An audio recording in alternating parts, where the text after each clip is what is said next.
Ciao a tutti, io mi chiamo Cristian Cardino, ho 29 anni, candidato vice sindaco perché noi del Movimento 5 Stelle stiamo lavorando per arrivare alle elezioni presentando già una giunta, non dobbiamo aspettare di vedere quanti voti raccolgono le liste Civetta.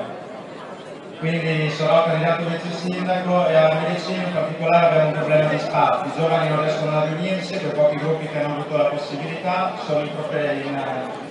locali di proprietà del comune, quindi hanno problemi a disporsi di contatti, dici viene all'assemblea, a 30 anni ti scrivono non posso, per me è un problema, siamo a Medicina, non a Gela, bisogna che qua andiamo avanti, perché se lavoriamo così non potremo mai fare niente. Per questo ci siamo dati da fare per il 16 maggio insieme ai gruppi di Castel San Pietro, Imola, Castelguelfo, Castenaso, Zano, tutti i comuni limitrofi. Abbiamo organizzato a Medicina un Woodstock in cui siete tutti invitati dalle 19 alle 23. Se cercate le vicine in movimento trovate tutte le informazioni che diciamo noi.